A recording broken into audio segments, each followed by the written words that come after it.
मैंने श्रीमद् भगवद गीता तब तक नहीं पढ़ी थी जब तक मुझे ये ज्ञान नहीं हुआ कि हम सब आत्माएं हैं और ये जिंदगी हम आत्माओं के लिए एक इम्तिहान है अपने अंदर से अपने सबसे अच्छे रूप को बाहर निकालने का। और भगवद गीता इस इम्तिहान को पास करने की एक अहम किताब। भगवद गीता के 18 अध्याय हैं और ये संस्कृत में परमात्मा द्वारा दी गई थी। समय के साथ संस्कृत भाषा रोजमर्रा की जिंदगी से निकल गई और ये ज्ञान मनुष्य से दूर हो गया। समय समय पर भगवद गीता के साधारण अक्षरों में अनुवाद किया गया। इसी कोशिश को आगे बढ़ाते हुए आने वाले 9 मिनटों में भगवद गीता के कुछ अहम हिस्सों को अपने गुरु के आशीर्वाद से एक आसान रूप में मैं अपने 7 बिलियन भाई बहनों के चरणों में समर्पित कर रहा हूं। ये ज्ञान परमात्मा ने भगवान कृष्ण के द्वारा सबसे बड़े धर्म युद्ध महाभारत की रणभूमि कुरुक्षेत्र में अर्जुन को कुछ 5000 साल पहले दिया। ये वो वक्त था जब धर्म का बार बार उल्लंघन हुआ, परमात्मा का डर मनुष्य से निकल गया। लालच की होड़ में भाई ने भाई को मारने की कोशिश की और यही नहीं, एक ब्याहता औरत को भरी सभा में अपने बड़ों के सामने अपमानित किया गया। इससे पहले कि मनुष्य जाति धर्म युग से निकलकर पूर्ण रूप से कलयुग में जाती, युद्ध की रणभूमि में युद्ध से कुछ पहले परमात्मा ने गीता भगवान कृष्ण के द्वारा मनुष्य जाति के कल्याण के लिए दी। ऐसे ही जैसे कभी तुरा मोसेस को, गॉस्पेल जीसस को और कुरान प्रॉफिट मोहम्मद को दी। गीता, बाइबल, कुरान, तुरा, गुरु ग्रंथ साहिब परमात्मा द्वारा दी गई किताबें हैं जो किसी एक धर्म के लिए नहीं बल्कि पूरी मनुष्य जाति के लिए है, पूरी इंसानियत के लिए है, सब आत्माओं के लिए है। क्योंकि ये आत्मा को परमात्मा के बारे में, उसकी सृष्टि के बारे में और सबसे अहम ये उन कायदों के बारे में समझाती है जिनका आत्मा को मनुष्य के रूप में हर हाल में पालन करना होगा, रक्षा करनी होगी। और इन्हीं कायदों की बुनियाद पे एक आत्मा को शरीर त्यागने के बाद परखा जाएगा और इस परीक्षा से पास होने पे हमेशा के लिए इस जन्म और मृत्यु से मुक्ति मिलेगी। परमात्मा भगवद गीता में कहते हैं कि मैं ही सबकी शुरुआत हूं, मैं शुरू से भी पहले था और सब खत्म होने के बाद भी रहूंगा। सब मुझ में है और मैं सब में हूं। जो भी तुम छू सकते हो, देख सकते हो, चख सकते हो या सुन सकते हो, वो सब मैं हूं। ये नदियां, पहाड़, सूरज, ग्रहण, चांद, सितारे सब मैंने बनाए हैं।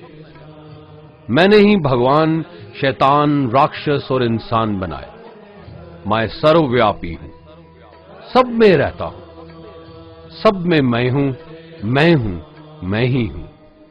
मैं ही ब्रह्मा बन के सब बनाता हूं और रुद्रा बन के सब नष्ट कर देता हूं। मैं ये सृष्टि यूं ही बनाता और तोड़ता रहूंगा ताकि आत्माओं को मौके मिल सके इस जन्म और मृत्यु से एक दिन मोक्ष पाने को, हमेशा के लिए परमात्मा के साथ रहने को।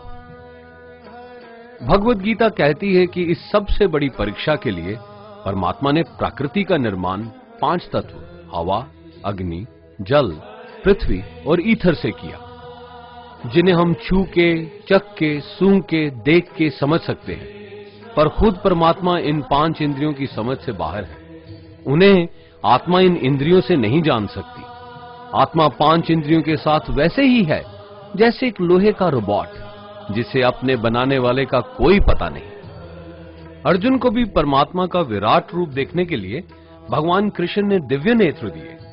भगवद गीता समझाती है कि आत्मा अजन्मी है, इसे कोई मार नहीं सकता, कोई जला नहीं सकता, डुबा नहीं सकता, काट नहीं सकता। लेकिन आत्मा को परमात्मा के साथ हमेशा रहने के लिए ये परीक्षा रूपी जीवन में बैठना ही पड़ेगा। इस परीक्षा के लिए परमात्मा से बिछुड़ के आत्मा को पृथ्वी पे किसी न किसी रूप में जन्म लेना पड़ता है और 88 करोड़ जोनियों को जीने और भोगने के बाद एक आत्मा को मनुष्य का शरीर और दिमाग मिलता है इस सबसे बड़ी मर्यादाओं की परीक्षा में बैठने के लिए। हर मनुष्य को इस पूरी परीक्षा के दौरान तरह तरह की अच्छी और बुरी भावनाओं के चक्रव्यूह में अपने ही भाई बहन या मित्रों के साथ डाला जाता है, जिसमें हर आत्मा को अपने अंदर के तामसिक और राजसिक अवगुणों से निकल के सात्विक जीवन में प्रवेश करने के मौके मिलते हैं। हमारे तामसिक गुण वो हैं जो हमारे अंदर हीन भावना पैदा करके हमें खुद को उदास और नुकसान पहुंचाते हैं, और हमारे राजसिक गुण हमें ईर्ष्यालु और लोभी बना के दूसरों के प्रति नुकसान पहुंचा सकते हैं। इस परीक्षा के दौरान हर आत्मा को तामसिक और राजसिक गुणों को खत्म करके अपने सात्विक गुणों से परिचित होना पड़ेगा। सात्विक गुण वो हैं जो आत्मा को अपने आसपास की हर चीज से जोड़े और उन्हें प्यार करना सिखाते हैं। परीक्षा के दौरान हर आत्मा को जीवन के चारों स्तंभ धर्म, अर्थ, काम और मोक्ष का ज्ञान पाके ही मुक्ति मिलती है। यही वो द्वार है जिन्हें समझ के ही आत्मा परमात्मा को समझ सकती है। पहला द्वार धर्म का है और शेर इसका प्रतीक है। धर्म वही है जो गीता में लिखा हुआ है, वेदों में लिखा हुआ है, गुरु ग्रंथ साहिब, बाइबल या कुरान में लिखा है। धर्म वही है जो धारण किया हुआ है, जिसे आपका दिल मानता है, जैसे झूठ नहीं बोलना, चोरी नहीं करना, भगवान का निरादर नहीं करना, दूसरों को नुकसान नहीं देना, यही सब धर्म है।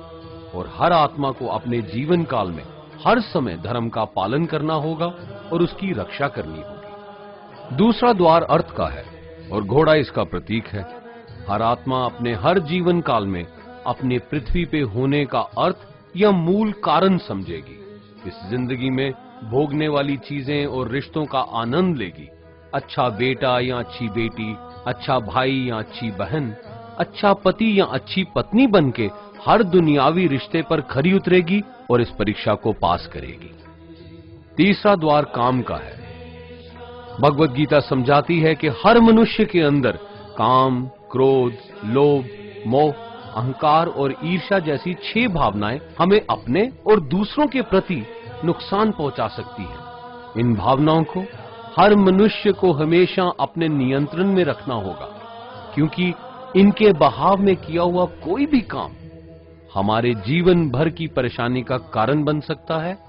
और एक आत्मा संतोष और सादगी से इन भावनाओं पे हमेशा के लिए विजय पा सकती है। चौथा स्तंभ मोक्ष का है और हाथी इसका प्रतीक है।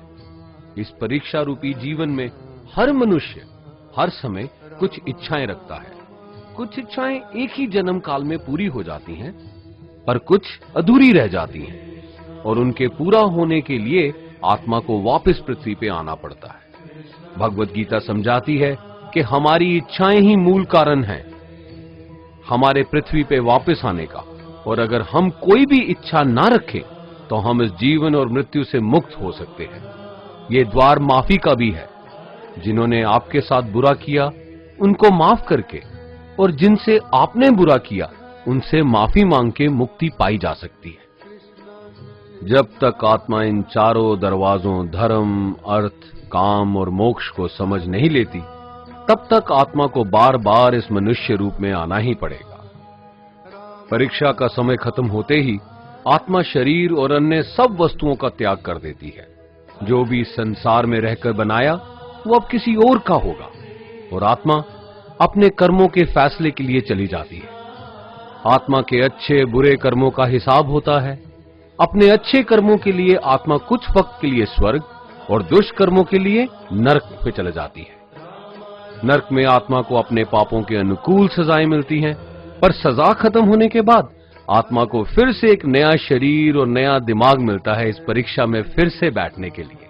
और हर परीक्षा में वही सब फिर दोहराया जाएगा, जिंदगी के 4 स्तंभ धर्म, अर्थ, काम और मोक्ष को समझने के लिए। हर जन्म में अपने कई जन्मों के कर्मों के हिसाब से हर आत्मा को कभी अच्छे और कभी बुरे हालातों से जाना पड़ता है। लेकिन जब तक आत्मा परमात्मा के साथ योग को नहीं समझ लेती, वो मुक्ति नहीं पा सकती। भगवत गीता समझाती है कि मनुष्य अपने शरीर, दिमाग या दिल से भगवान को पा सकता है। शरीर द्वारा किए कर्मों के माध्यम से परमात्मा को पाने को कर्म योग कहते हैं। ऐसे कर्म जो परमात्मा की इच्छा से हों और दूसरों के कल्याण के लिए हों। वाल्मीकि ने रामायण लिख के श्रवण ने अपने माता पिता की सेवा और उन्हें चार धाम की यात्रा करवा के, मदर टेरेसा ने अपने प्यार और सेवा के माध्यम से, और मैडम क्यूरी ने वैज्ञानिक खोज में अपने जीवन का बलिदान देके अपने कर्मों द्वारा परमात्मा को पाया। भगवत गीता समझाती है कि एक आत्मा दिमाग से भी परमात्मा के साथ योग लगा सकती है। इसे राजा योग कहते हैं, क्योंकि दिमाग या मस्तिष्क सब इंद्रियों का राजा है। एक मनुष्य अपनी आस्था, सांस प्रणाली, आसन, अभ्यास, साधना और तपस्या से परमात्मा को इस योग के रास्ते पा लेता है। इस योग को समझने के लिए हमें अपने अंदर की एनर्जीज यानी चक्रा और कुंडालिनी को समझना पड़ेगा। आत्मा मस्तिष्क से मेडिटेशन या ध्यान लगा के परमात्मा के साथ योग लगा सकती है। शंकराचार्य, स्वामी परमहंस, स्वामी विवेकानंद और उनके जैसे कई योगी इस योग के रास्ते परमात्मा के साथ संधि लगा पाए। परमात्मा भगवत गीता में कहते हैं कि अगर किसी आत्मा को धर्म ना भी समझ आए, योग ना भी समझ आए, पर अगर वो मेरी शरण में आ जाए तो मैं उसके सारे पाप माफ कर देता हूं। परमात्मा को ऐसी दिल की गहराइयों से पुकार के पाने को भक्ति योग कहते हैं। चैतन्य महाप्रभु, मीराबाई और भगवान हनुमान इस योग के सबसे बड़े उदाहरण हैं। लेकिन कभी आत्मा अपने होने का मूल कारण भूल के धर्म का उल्लंघन करे या पाप के रास्ते पे निकल जाए तो उसे ठीक करने के लिए परमात्मा खुद किसी रूप में पृथ्वी पे जन्म लेते हैं। आइए श्री भगवत गीता, गुरु ग्रंथ साहिब, तुरा, बाइबल, कुरान या ऐसी किसी भी दीनी किताब को पूरा पढ़ के इस जिंदगी के असली मायने समझें और परमात्मा के साथ योग लगाएं। अगर आपने इसे पसंद किया तो इसे औरों को बांटिए, ताकि सब आत्माएं अपने यहां होने का मूल रूप समझ सकें और इस जन्म और मृत्यु से मुक्ति पाके हमेशा परमात्मा के साथ रह सकें। धन्यवाद।